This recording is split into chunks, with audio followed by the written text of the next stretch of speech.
Hello，大家好啊！歡迎大家嚟到小美老師嘅 YouTube Channel。上次咧同大家分享咗幾樣喺 Tesco 嘅好物啦，咁今日咧我就想同大家分享兩款 Tesco 買嘅麵包。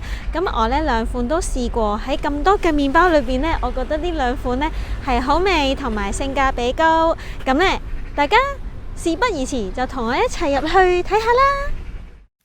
我第一隻想同大家介紹嘅呢，就係呢一隻 Tesco White Sourdough， 佢係好好賣嘅。我哋一齊嚟睇下佢嘅成分啦。呢一隻嘅 Sourdough 呢，佢嘅成分應該係添加劑最少噶啦。咁你眼望到呢，就係麵粉啊、水啊、鹽啊咁嘅啫。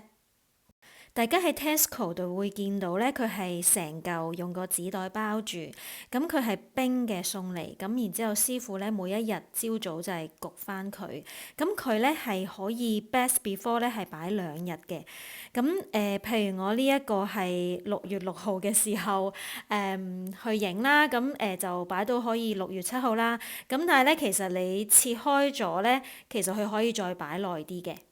如果你自己唔想切嘅話咧，你都可以叫 bakery 裡面嘅人咧去幫你切開佢嘅，亦都唔會額外收錢嘅。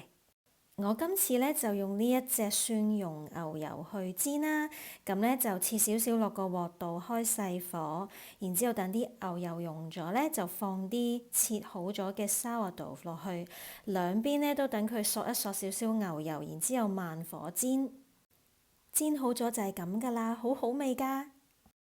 第二隻我想介紹嘅麵包呢，就係呢一隻 Crusty White Sandwich。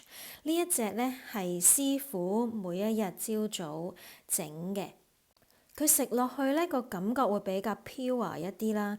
咁我覺得係 so far 我買到超市裏邊，我覺得叫做最好味噶啦。咁佢可以切開嘅。咁個 size 咧就係 medium。如果咧想再切厚啲啦，咁你可以買成嚿自己切。我切嗰時咧，直接咧就將個麵包咧分咗做1細半同1大半。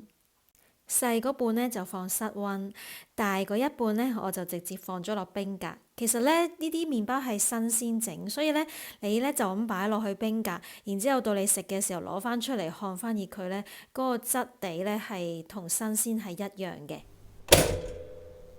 咁咧，跟住看咗一陣咧，佢個表面咧都係硬硬地㗎，跟住咧就可以夾嘢啦、茶果醬啦、牛油啊，咁我覺得都好好味。今日咧我就諗住搽啲牛油啦，跟住我就諗住夾呢個同埋嘅番茄同埋少少沙律菜。